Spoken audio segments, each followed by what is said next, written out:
What puts the W in Linde Werdelin? Because it doesn't seem to have it by the pronunciation. Hi guys! What's up, guys? I'm Patrick. And I'm Adam. And this is Clock Stock and Barrel. So guys, I'm gonna sit like a man. Give me a second. We have a cool review, guys, for you today. First and foremost, shout out to our friend of the show, subscriber. Yeah, Jared, thank you so much. We got this this watch sent in, just a review to check it out. It is a boutique micro brand. Okay, so this is, I guess you could call this like almost like an AP Royal Oak competitor. This is the Linde Werdelin 3-timer GMT. That's right. He didn't cheat on his wife. Limited edition green dial That's literally what they call it. on bracelet. It's called the 3-timer. It's called the 3-timer. You're not making it up. It's called the And 3-timer. we're not even making up the brand. This is a real, this is not Linde like Werdelin. Chinatown AP. This is a legit micro brand. I'd never heard of it until I saw it today. So guys, I'm going to give you my first impression of it, and Adam's going to give you a week. Yeah, I'll kind of talk to you guys about it too. It's a very interesting brand, but So what's on your wrist? What'd you just put on? oh yeah, I have my Oris Aquis Oh, El really? Hierro. Where are they? Oh, another. Oh, what is I have that? my TT1. The daddy The of that Mag watch. Daddy. Yeah, that is the grandpa. He's not that old yet. Not that old yet. Grandpa. That's right. You're gonna be feeding me creamed corn soon. All right, guys. So Patrick obviously has no idea what the hell Linde Werdelin is. I'm looking at it. The only reason I know what Linde Werdelin is because of Jared and another one of my buddies. But first impressions, why don't we just get that like knocked out before you barely even knew what the price was or anything? What did you think? Some of these specs really quick. Yeah, let's do the specs. Let's do the specs really quickly first. Yeah. But I'd love to give you my impression. So guys, this Linde Werdelin, it's a steel case, as you'd imagine, steel bracelet. 24-hour bidirectional turning bezel on the 3-timer. Damn cheat. Steel screw-on case back. Very, very gnarly looking case back, by the way. So you can actually lift it probably a little bit higher. Perfect. Yeah, so you have a 2.2 millimeter anti-reflective sapphire crystal. Now they don't state whether or not that's on both sides, but I'm going to presume it's on both sides because that would be the more expensive thing to do. You have a screw-down crown over at the 3 o'clock, very typical. Date at the 4 o'clock, not so typical. Interesting choice.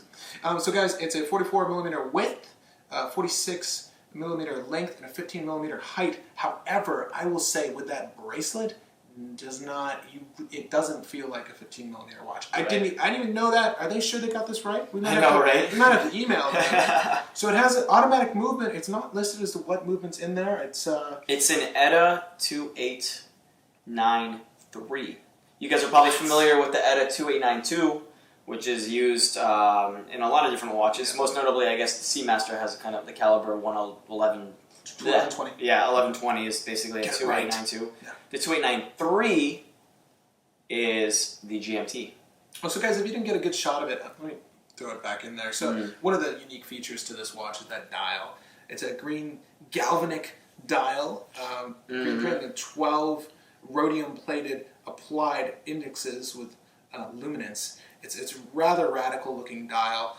Very unique to this watch, let alone the whole case design and bracelet. So. And that green dial, I mean, is you have to see it in person. You know, it looks in certain lights, right? Like right now, it's kind of like a darker green.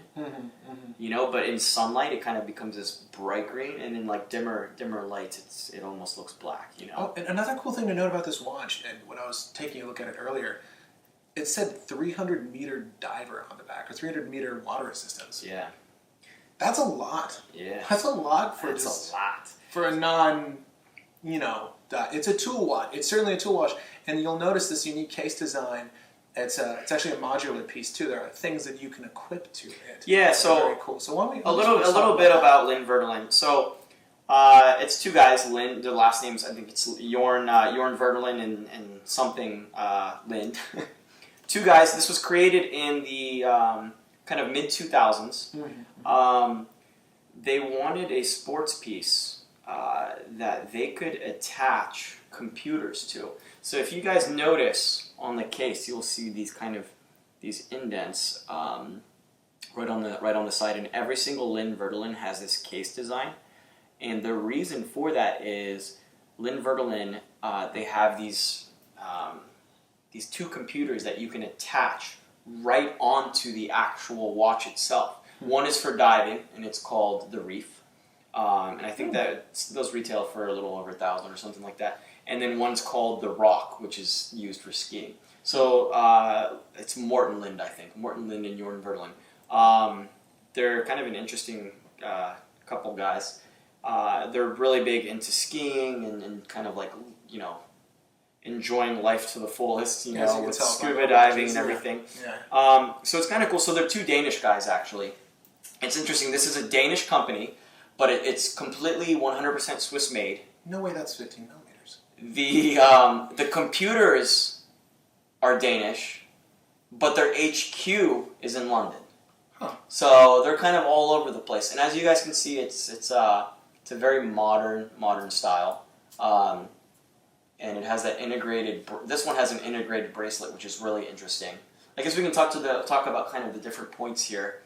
The bracelet is called an armadillo bracelet, and if you can kind of just rotate it, you guys can see the finishing on that is impeccable. Yeah, it really is. So I've heard from a couple people that this, in terms of fit and finish, this piece is right on par, if not better, than an AP Royal Oak. Which would be its closest aesthetic counterpart. Right. The thing is, so these are pretty. I don't know what the retail is. The retail is pretty high for this, but you can get these for, I think, the used market now they're selling for about $3,000-$4,000, something like that. Watch box by itself, none of those modules he spoke of. Right. Exactly. Yeah. And it comes with, you know, I mean, to be on par with a watch that costs what, like $11,000-$12,000. Yeah. Like that's saying something. And this is coming from two different owners. Did Jared himself feel that way? Yeah, Jared said the same thing. Yeah. On par. Yeah, on par, if not better. Yep. You know what? So I can't speak towards that myself. I don't own an AP offshore. Right. However, I can say that this guy, this LW, I didn't know what to think when Adam came in with this. I quote my girlfriend. First, she called it a reptile, and then she called it a transformer, and that's exactly. And I immediately said, "This looks like something off of a transformer." It's just absurd. The stylistic cues on this piece, it feels very, very, very unique, almost robotic-like. The armadillo bracelet, while the watch is you know what's interesting? It's like, it's weighty, but it doesn't feel heavy. Mm-hmm. You know, it's on the thick, wrist, but it doesn't feel tall. I mean, the way it almost kind of molds to your wrist. Mm-hmm. The design of the bracelet, the integrated bracelet, where it connects to the actual case itself, the way it angles down. Yeah. I mean, this thing, I actually weigh this. It was 196 grams for a 7 1/4 inch wrist. Uh-huh. But I mean, this thing, like, you almost feel like it's not even on, even though it has so much presence. And that's one of the benefits. It's that comfortable. It's a benefit of having an integrated bracelet. Agreed. That I found is that it wears more comfortably. It almost wears like you're wearing like a piece of jewelry, like you're wearing an actual bracelet. When it's integrated into the case like this, it's just so darned comfortable. And it also lends the impression that the watch isn't as big as it is because you're taking it in as, you know, in its entirety. Yeah. Do you know what I mean? Like my TT1 or your Aquas, for instance. These integrated bracelets. This one wasn't really planned, but it feels like one singular unit. And in this instance, it sort of breaks my watch beliefs. Where, you know, if a watch is too tall or if a watch is too long, it sort of ruins the aesthetic for me. Right. Good points. So like the LW on the wrist, it just looks really good. It does. And so obviously it is an integrated bracelet, right? An integrated design. So we have to note too that there is a very limited amount of straps for this piece. Well, there are some options, but they sell options. They're pretty expensive though. They have a couple leather options. I think you can afford it. Anywhere from like $300 to $800. This bracelet, I think, is like almost $1,000. So every LW comes with a special strap changing tool. I believe so. So you yeah. can get an Ori I think you 65? can sell this for like $800. You can get an Ori 65 for the cost of the bracelet on it. Yeah. Does the bracelet tell time? Yeah. Oh. Yeah, of course. Oh, You God, didn't know right that? here. in a different universe, yeah. No, but it's kind of interesting. They have a special tool. You guys can kind of see that design, those screws right in there. Mm. That's how, you just unscrew that and then you slide in whatever, not like a textile strap or leather. They have a bunch of different strap options. Mm. And if you guys can kind of see, this is what kind of helps the comfort level on the wrist is you guys can see that integrated bracelet. The actual case itself is kind of concave where it meets the bracelet, and that bracelet just kind of slides right in. Mm. And you can see it goes straight down off of that bracelet, and I think that's what is a huge part of why this bracelet is so comfortable. So You it's know? interesting. I have an And this integrated watch is so bracelet comfortable. on my Seiko SNL, and I'll pull it up right now. It's nice, but it's not as comfortable as that because you'll notice on the back of this unit, the case back juts out. Yeah. That's the one fault of this watch I found. We haven't talked about it on the show previously. I don't think we mentioned it in one of our videos. I think so. But the way this is designed, that case back is flush against the case. It's very comfortable and easy to wear. And you tell us about your time with it. Man. And it's got a great butterfly clasp too, which is really awesome, Yeah, right? yeah. So It only locks one way though. yeah, Guys. which is okay, and it's cool. It's got the little LW logo on there. My time with it so far, I mean, it's been great. I'm not a huge fan of this like crazy armadillo bracelet, as they call it, with the. It's almost a little too flashy It looks for like me. something Iron Man has too. Yeah, I mean, this thing, it's like, you know what it feels like? It feels like if I had this on the wrist, like you press a button and just a bunch of like sheet plates. sheet plates just come over and you become Iron Man basically. This would be what Iron Man would wear, except that It's Fire obviously engine red. a very modern piece, and I think that's kind of cool that Linde, they're not trying to recreate, create some brand with some fake heritage or anything. They're creating a modern watch with a new look, right? Very it true. looks a little bit like an AP, but not really. It has the integrated bracelet. That's really the only, stylistically, comparison there. this is very unique, and I definitely get what you're saying. This is definitely not a nod to any other watch on the market. If you wanted an LW or a watch that looked like this, it has the potential that this has with those modules. It's nothing like it. And So shout out to LW. You guys are doing a really good job. And I saw an interview, I think, with Jorn, and he was talking about how, we're talking about like millionaires and stuff here, but people that walk into their Ferrari or that walk into their like Koenigsegg, they're not going to be wearing a vintage 1960 Hoyer, right? They want something on the wrist that would match that. And this kind of big, bold, loud, kind of futuristic looking piece, really. I mean, this is like robotic, right? Transformer. That's what words that we've used to describe this piece. I can see this in a Piguet. Kind of fit, right? Yeah. I can see that. Kind of, and I mean, this is one of the more like I would call reserve pieces. Some of the other ones, they have watches that come in forged carbon, black ceramic with skeleton dials. And that bezel too. That bezel's kind of cool. It's only 24 clicks, or 48 clicks, I guess, which is kind of interesting.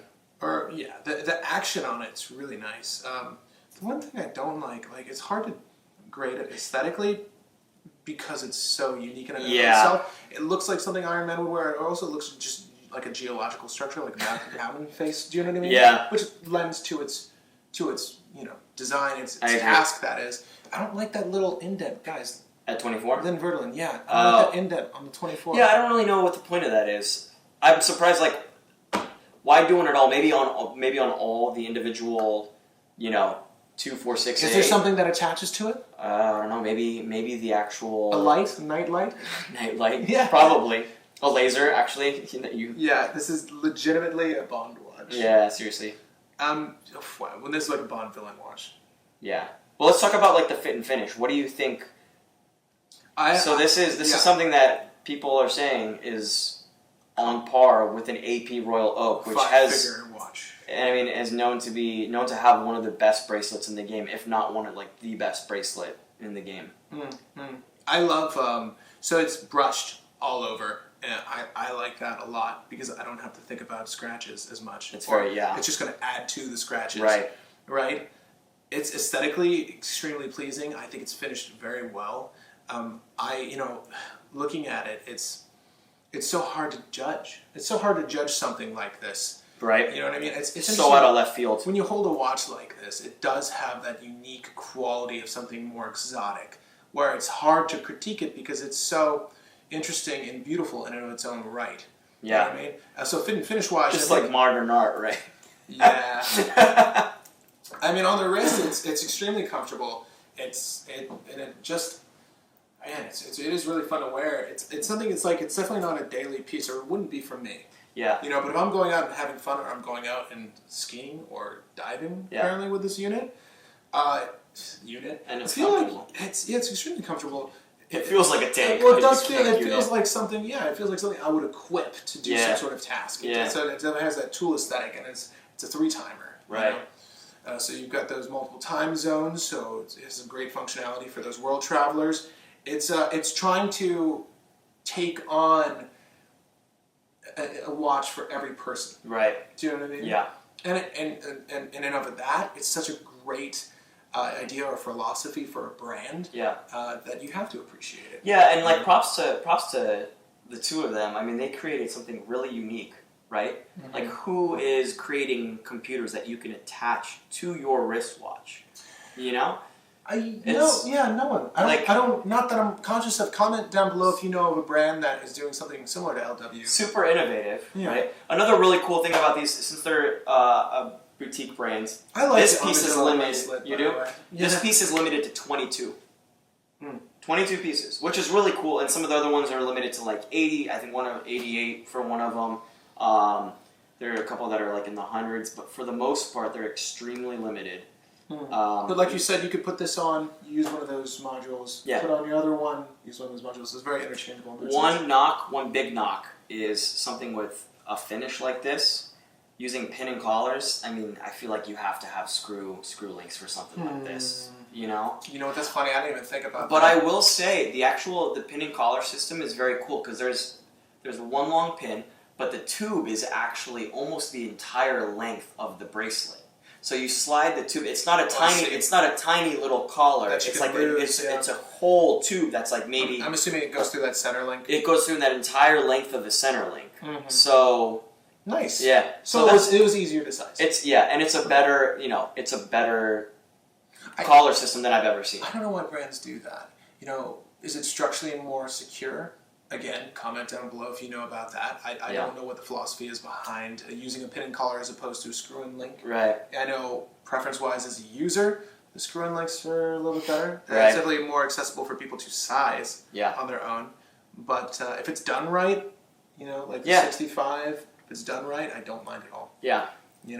It's interesting. It's like this is a piece. It's hard to compare to anything, and it's hard to judge. Yeah. It's absolutely. You just kind of have to admire it for what it is, Yeah, for sure. I mean, this is definitely a work watch. Talk about a beater. Yeah. So I mean, when it comes down to it, I mean, some of these pieces are really expensive. You can get this one. I think the one that was listed on the website was like 4,000 Swiss francs or something like that, which is so in US dollars would be just a little bit less, right, or a little bit more. I don't even. It's in the same ballpark. I don't know how the francs do. But two people have told me this is on par with Royal Oak finishing. So maybe if you're interested in getting a beater for your Royal Oak. A beater for your Royal Oak, yes. If you, this is something to think about. Maybe if you want some top-notch finishing, a beautiful integrated design, but want to pay a quarter of the price, it could be worth it. And maybe if you're considering like an Hublot, an Hublot is another kind of big shot watch that has that integrated bracelet. Maybe this is something a little different. That introduction to the big watch club. Luxury big watch club. Yeah, if you go to the country club and everyone has an AP or an Hublot, and they're like, oh, what is it? Well, this is a Linde Werdelin. Well, what is that? Well, it's limited to 22 pieces. Maybe that's why you haven't heard of it. So exclusive. Yeah. We're not knocking you guys. Joking, guys. We think it's awesome. But I think it's really cool. And they have a black dial version of this too, and they have a couple other cheaper versions of or LWs that I the love 122. The And way those hands are layered too. If you guys can see that, I hope. oh yeah. I didn't even notice that from the side. Do you know what I mean? Yeah. It's so nice. It looks like a skyscraper. It's so. And that dial is just so cool It's too. extremely interesting. Whether or not it's definitely better than like a Movado with that singular diamond at the top. Right. Like, but it is. It's like interesting. it has that like it's a textile almost kind of finish, you know? It's like spider web. If it Yeah, was curved, it would be like a spider web. Yeah. But it's hard to. I don't know what they call it. It's almost if you just kind of stare at it, it almost looks like you're going through like this tunnel, you know, and you can see it's like it all ends right at the hands. That's true. Oh, I see what you're talking about. Yeah, You're right? looking down a well. It's kind of cool. But like a well on an old computer. Yeah, let's show them this real quick. Maybe Yeah. we can, maybe hopefully the light will capture. Yeah, you're looking down a well, basically, a green It's like well. some sort of computerized A game, lime some green, Tron-like yes. video game. Yeah, a transformer reptile game. So guys, Yeah. there's our review of the Linde Werdelin. It's certainly unique. You're not going to find anything like it. Yeah. If you're in the market for something that's alternative to one of those more expensive brands, this is something that is comparatively on the same level for a better price, and you get a lot of ways to accessorize it. Not necessarily the strap options. Everything you get for this is probably going to come from Linde Werdelin, but that's okay. You know, and you want to support them, I'm hoping, if you enjoy their watch. But again, thank you for sending this watch to us. Thanks, Jared. Yeah. It'll be really interesting to see what happens to this company in a decade, maybe 20 years. Are they going They to... came out early 2000. so the actual idea for this watch company, I believe the inception was in like 2002, and their first product came out in like 2008 or something. So we're talking we're about a company that's less than 10 years old, you know? It's a pretty fledgling group. So it'll be really cool to see what happens in the next 25, 30 years. These guys are still relatively young. I think they're, or late 40s, maybe 50s, something like that, Really? early 50s. Yeah, so... Guys, go you. That's so exciting. It's very cool. I mean, for such a great watch from a fledgling brand, props. Like, it's a really nice watch. And gang, if you like this video, feel free to hit that like button. If you disliked it, feel free to hit that dislike button. I'm going to love you either way. If you know anything about the brand that you'd like to share with us, feel free to share those comments in the comment section down below. If you want to see more content like this, subscribe. Do it, guys. Just do it. Just do it! At any rate, thank you for joining us. We'll catch you on the next one.